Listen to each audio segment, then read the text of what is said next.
بسم الله الرحمن الرحيم. السلام علیکم ورحمۃ اللہ وبرکاتہ. نحمده ونصلی علی رسولہ الکریم. اما بعد. ہیرا پھیری کرنے والا عاشق پکڑا گیا اور قتل کر دیا گیا.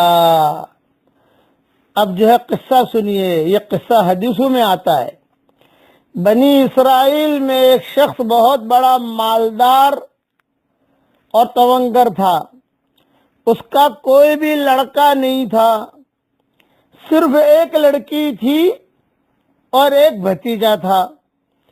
بھتیجے نے جب دیکھا کہ بوڑھا مرتا ہی نہیں تو ورثہ کی لالچ میں اسے خیال آیا کہ میں ہی اسے کیوں نہ مار ڈالوں تاکہ اس لڑکی سے نکاح بھی کر لوں اور مال بھی لے لوں، اور اس لڑکی سے محبت بھی تھی، اور قتل کی تہمت دوسروں پر رکھ کر دیت بھی وصول کر لوں.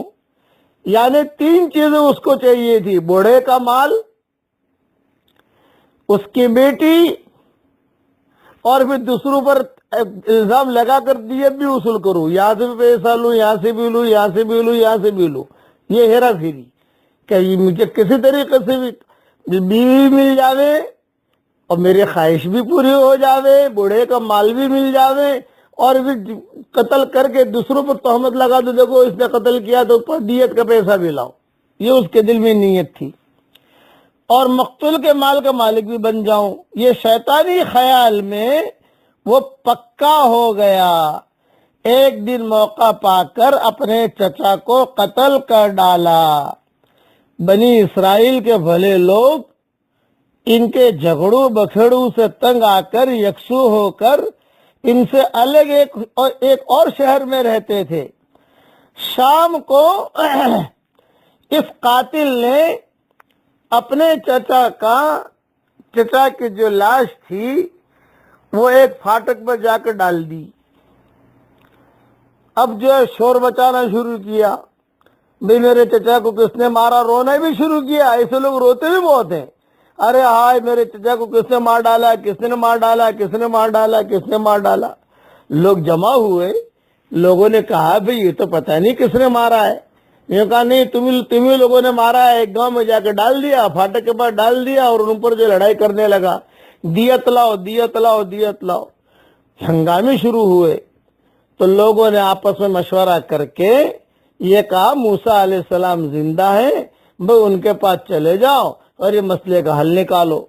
چنانچہ سارے کے سارے موسیٰ علیہ السلام کے پاس آئے اور کہا کہ حضرت ہم تو بڑے پریشان ہیں، پتہ نہیں کس نے مارا ہے اس کو، اور یہ جو ہے یہ ہمارے پیچھے پڑا ہوا ہے، دیت وصول کرنے کی فکر میں، اور وہاں لڑکی سے چپ کے باتیں بھی کر رہا ہے کہ فکر مت کرنا، اپن آپس میں شادی کر لیں گے، مال بھی مل جائے گا، میں تو سارا دھندا بھی سنبھالوں گا، اور جو ہے یہ تیرے ابا کی جو قتل کیا ہے تو اس کی جو ہے سب دیت بھی لوں گا. یہ چکر بھی چلانے لگا. یہ ہیرا پھیری. یہ یاد رکھنا کہ شیطانی خیالات. اب موسیٰ علیہ السلام کے پاس جا کر انہوں نے ساری بات رکھی. موسیٰ علیہ السلام نے کہا کہ دیکھو بھی گائے ذبح کرو. تو سارے کے سارے کہنے لگے کہ حضرت یہ کیا گائے ذبح کرنے کا ہمیں حکم کر رہے ہیں آپ؟ یاد یہ قاتل، یہ مقتول جو ہے اس کا فیصلہ کیجئے. موسیٰ علیہ السلام نے کہا میں مذاق نہیں کرتا، اعوذ باللہ یا نکون من الجاہلین. یہ موسیٰ علیہ السلام نے کہا کہ مسائل شریعہ کے موقع پر جاہلوں کا کام نہیں ہے، میں جاہل نہیں ہوں. ہاں میں اللہ کا حکم بتا رہا ہوں تمہیں، مجھے وحی آئی ہے، گائے ذبح کرو. اب انہوں نے سوالات کرنے شروع کیے. گائے کیسی ہونی چاہیے؟ ہمارے والد صاحب رحمۃ اللہ علیہ فرماتے تھے کہ تبلیغ کے کام کو موسیٰ بنی اسرائیل کی گائے مت بناؤ، زیادہ سوالات مت کرو. یہ ہمارا کام جو الجھنوں میں پڑا وہ زیادہ سوالات کی وجہ سے ہی پڑا ہے. کیسا گش ہونا چاہیے، کیسی تعلیم ہونی چاہیے. ارے بھائی آسان ہے یار، تعلیم کرو 3 دن دو، لیکن یہ کہ وہ ہیرا بھی کہ بھی یہ ہونا چاہیے، یہ ہونا چاہیے، اس میں یہ گائے بن گئی اور معاملہ بگڑ گیا. موسیٰ علیہ السلام نے گائے پھر وہ پوچھتے گئے کیسی ہونی چاہیے کیسی ہونی چاہیے، شرطیں بڑھتی گئی اور سوالات بڑھاتے گئے، ساتھ ساتھ حکم میں سختی بھی ہوتی گئی۔ خدا کی شان، گائے ملی، بہت قیمت دینی پڑی، اس کا بھی قصہ مستقل حدیثوں میں آتا ہے۔ اور وہ گائے ملی، سارے کے سارے بنی اسرائیل جمع ہوئے اور وہ گائے کو جو ہے ذبح کیا گیا۔ موسیٰ علیہ السلام نے کہا کہ بس گائے کو ذبح کرو اور اس کا گوشت کا ٹکڑا، اس کا گوشت کا جو ٹکڑا ہے وہ مقتول کو لگاؤ، جو مرا ہوا ہے لاش کو، بس اتنا خالی ٹچ کرو، وہ کھڑا ہو کر بتا دے گا کہ مجھے کس نے قتل کیا ہے۔ چنانچہ حدیثوں میں آتا ہے گائے ذبح کی، سارے کے سارے جمع ہوئے، لاش رکھی ہوئی تھی اور اس کا گوشت کا ٹکڑا مقتول کو یوں ٹچ کیا، وہ ایک دم سے کھڑا ہو گیا اور کھڑا ہو کر اس نے کہا مجھے تو میرے بھتیجے نے قتل کیا ہے۔ وہی سامنے ہی کھڑا تھا کہ اسی نے مجھے قتل کیا۔ بس بنی اسرائیل نے کہا کم بخت اس نے قتل کیا، اور سب ہم پر یہ بہت پریشانی ڈال رہا تھا، بس کہہ کر سارے بنی اسرائیل نے مل کر اسے قتل کر دیا۔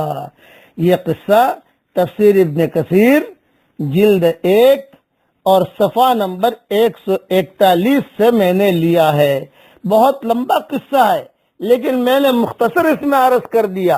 ہیرا پھیری کرنے والا کبھی بھی کامیاب نہیں ہوتا، یہ ذہن میں رکھنا۔